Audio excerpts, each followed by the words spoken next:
Good morning to all. നമ്മൾ ഇന്ന് ഈ വീഡിയോയിൽ ഡിസ്കസ് ചെയ്യുന്നത് +1 ഫിസിക്സ് ടെക്സ്റ്റ് ബുക്കിലെ യൂണിറ്റ്സ് ആൻഡ് മെഷർമെൻറ്റ്സ് എന്ന ചാപ്റ്ററിലെ ചില ഇമ്പോർട്ടൻറ്റ് ടോപ്പിക്സ് ആണ്. അതിലെ സിഗ്നിഫിക്കൻറ്റ് ഫിഗേഴ്സ് എന്ന പോർഷനാണ് നോക്കുന്നത്.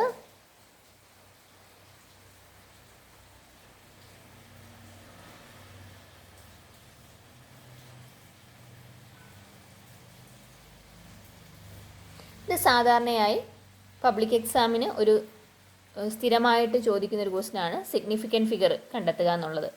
അതായത് നമ്മൾ ഫിസിക്സിൽ ഓരോ മെഷർമെൻറ്റ് എടുക്കുമ്പോഴൊക്കെ അതിൻ്റെ ആക്യുറസിക്ക് ഒത്തിരി ഇമ്പോർട്ടൻസ് ഉണ്ട്. അതായത് എറർ മാക്സിമം ഒഴിവാക്കിക്കൊണ്ട് വേണം നമ്മൾ റീഡിങ് എടുക്കാനായിട്ട്. അപ്പോൾ അതുകൊണ്ട് തന്നെ ഒരു റിസൾട്ട് എഴുതുമ്പോൾ അതിൽ എത്ര ഡിജിറ്റുകൾ സിഗ്നിഫിക്കൻ്റ് ആണ് എന്ന് അറിയേണ്ടതുണ്ട്. അപ്പോൾ നമുക്ക് സാധാരണ പരീക്ഷയ്ക്ക് ചോദിക്കാറുള്ളത് ഒരു നമ്പർ തന്നിട്ട് അതിനകത്ത് എത്ര സിഗ്നിഫിക്കൻറ്റ് ഫിഗേഴ്സ് ഉണ്ടെന്നാണ് ചോദിക്കുന്നത്. അത് കണ്ടുപിടിക്കാനായിട്ടൊരു കുറച്ച് റൂൾസ് പറയുന്നുണ്ട്. ആ റൂൾ എന്തൊക്കെയാണെന്ന് മാത്രം നമുക്ക് നോക്കാം. ഒരു എക്സാമ്പിൾ വെച്ച് നോക്കാം.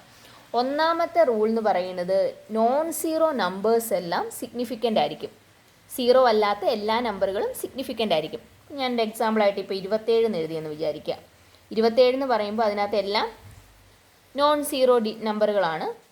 സോ എത്ര നമ്പർ ഉണ്ട് നോൺ സീറോ ആയിട്ട്? 2 എണ്ണമാണ് ഉള്ളത്. അതുകൊണ്ട് സിഗ്നിഫിക്കൻറ്റ് ഫിഗർ എന്ന് പറഞ്ഞാൽ 2 എന്ന് വന്നു. ഇനി നമുക്ക് അപ്പോൾ നോൺ സീറോ എല്ലാം സിഗ്നിഫിക്കൻ്റ് ആണെന്ന് പറഞ്ഞു. അപ്പോൾ സീറോസ് എപ്പോഴൊക്കെ സിഗ്നിഫിക്കൻ്റ് ആകും എന്നാണ് ഇനി നോക്കുന്നത്. ഇങ്ങനത്തെ 2 നോൺ സീറോയ്ക്കിടയിൽ ഒരു സീറോ വരുവാന്ന് വിചാരിക്കുക. അതായത് നമ്മൾ 207 എന്ന് എഴുതി. അതായത് ഈ സീറോയുടെ ലെഫ്റ്റിലും റൈറ്റിലും എന്ത് തന്നെയാണ്? നോൺ സീറോ ഡിജിറ്റാണ്. അപ്പം നോൺ സീറോ ആയിട്ടുള്ള 2 നമ്പറുകൾക്കിടയിലാണ് സീറോ വരുന്നതെങ്കിൽ ആ സീറോ സിഗ്നിഫിക്കൻ്റ് ആയിരിക്കും. അതായത് ഈ നമ്പറിലെ സിഗ്നിഫിക്കൻറ്റ് ഫിഗേഴ്സ് എത്രയായിരിക്കും? 1, 2, 3 മൂന്നെണ്ണവും സിഗ്നിഫിക്കൻ്റ് ആയിരിക്കും. അപ്പോൾ ഇതിലെ സിഗ്നിഫിക്കൻറ്റ് ഫിഗേഴ്സിൻ്റെ എണ്ണം 3 എന്ന് കിട്ടി. അണ്ടർലൈൻ ചെയ്തേക്കാവേ.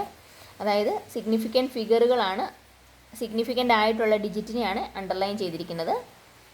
അപ്പോൾ ഇതിനകത്ത് 3 എണ്ണം.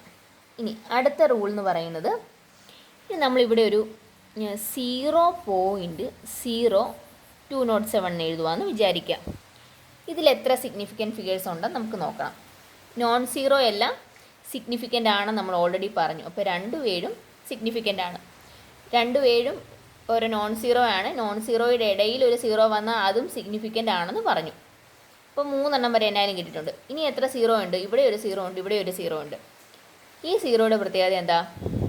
ഈ സീറോയുടെ ലെഫ്റ്റ് സൈഡിൽ എന്താണ്? റൈറ്റ് സൈഡിൽ 2 ആണ് നോൺ സീറോ ഡിജിറ്റാണ്. പക്ഷേ ലെഫ്റ്റ് സൈഡിലോ ഒരു ഡെസിമൽ പോയിൻ്റാണ്. ആ ഡെസിമൽ പോയിൻറ്റിന് ശേഷവും എന്ത് തന്നെയാണ്? ഒരു സീറോ തന്നെയാണ്. സോ ഈ 2 സീറോസും സിഗ്നിഫിക്കൻ്റ് അല്ല. ഇവിടുത്തെ സിഗ്നിഫിക്കൻറ്റ് ഫിഗേഴ്സിൻ്റെ എണ്ണം 3 എന്ന് കിട്ടി. ഇനി ഈ സീറോയെ എങ്ങനെ സിഗ്നിഫിക്കൻ്റ് ആക്കാൻ പറ്റുമെന്ന് നമുക്ക് നോക്കാം. 4ാമത്തെ റൂള്, ഈ സീറോയുടെ സ്ഥാനത്ത് പോയിൻറ്റിന് ലെഫ്റ്റ് സൈഡിലുള്ള സീറോയുടെ സ്ഥാനത്ത് ഇപ്പോൾ നമ്പറാണെന്ന് വിചാരിക്കുക, 2 എന്ന് എഴുതിയെന്ന് വിചാരിക്കുക. 2.0207 എന്നാണെങ്കിൽ ഇതിനകത്ത് എല്ലാ സീറോസും സിഗ്നിഫിക്കൻ്റ് ആണ്. അതായത് ഈ രണ്ടും 7ഉം നോൺ സീറോ ഡിജിറ്റ് ആയതുകൊണ്ട് അത് സിഗ്നിഫിക്കൻ്റ് ആണ്. പിന്നീടുള്ള ഈ 2 സീറോസ്, അതായത് ഈ സീറോ എന്താണ്? 2 നോൺ സീറോയ്ക്കിടയിൽ നിൽക്കുന്നതുകൊണ്ട് അത് സിഗ്നിഫിക്കൻ്റ് ആണ്. ഈ സീറോയോ ഇതിൻ്റെ റൈറ്റ് സൈഡിൽ ഒരു നോൺ സീറോ ഡിജിറ്റും ലെഫ്റ്റ് സൈഡിൽ ഡെസിമൽ പോയിൻ്റ് ആണ്. എന്നാൽ ഡെസിമൽ പോയിൻറ്റിന് മുന്നിൽ എന്താണ്? ഒരു നോൺ സീറോ ഡിജിറ്റ് തന്നെയാണ്. അതുകൊണ്ട് ഈ സീറോയും സിഗ്നിഫിക്കൻ്റ് ആണ്. സോ എത്ര എണ്ണം വന്നു? 2, 3, 2, 5 സിഗ്നിഫിക്കൻറ്റ് ഫിഗേഴ്സ്. ഇനി 6ാമത്തെ റൂള് നമുക്ക് നോക്കാം. നമ്മളിപ്പോൾ ഇവിടെ 200 എന്ന് എഴുതിയെന്ന് വിചാരിക്കാം. നമ്മൾ നോർമൽ പറയുമ്പോൾ ഈ സീറോയ്ക്ക് വാല്യൂ ഉണ്ടല്ലേ.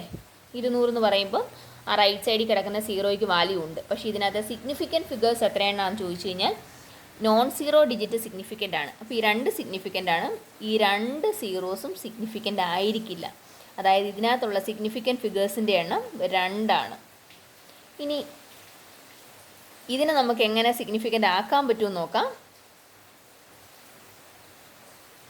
ഇവിടെ ഞാനൊരു പോയിൻ്റ് ഇട്ട് കൊടുക്കുകയാണെന്ന് കരുതുക.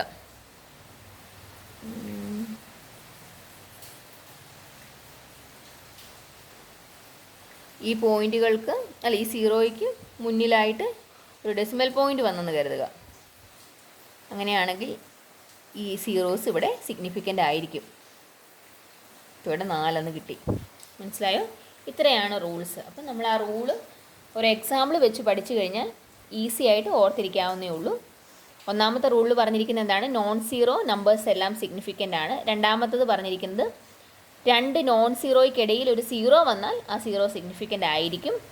മൂന്നാമത്തെ റൂള് പറയുന്നത് ഒരു സീറോയുടെ റൈറ്റ് സൈഡിൽ നോൺ സീറോ ഡിജിറ്റും എന്നാൽ ലെഫ്റ്റ് സൈഡിൽ ഒരു പോയിൻറ്റിന് ശേഷവും സീറോ തന്നെ ആണെങ്കിൽ ഈ സീറോസ് സിഗ്നിഫിക്കൻ്റ് അല്ല. 3 ഉള്ളൂ.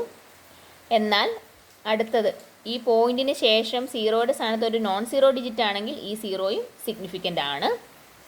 ഇനി പോയിൻ്റ് ഒന്നും ഇല്ലാതെ നമ്മളിപ്പോൾ ഒരു നമ്പറിൻ്റെ വലതുവശത്ത് സീറോ വരുവാണെങ്കിൽ ആ സീറോ സിഗ്നിഫിക്കൻ്റ് ആയിരിക്കത്തില്ല. ഇവിടെ സോറി കേട്ടോ, ഇവിടെ ഒരു വ്യത്യാസം വന്നിട്ടുണ്ട്.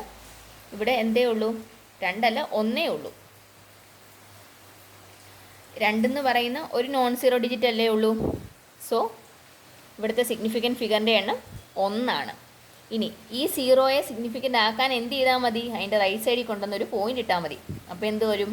ഈ സീറോയും സിഗ്നിഫിക്കൻ്റ് ആവും. അപ്പോൾ 1 2 3 4 സിഗ്നിഫിക്കൻറ്റ് ഫിഗേഴ്സ്.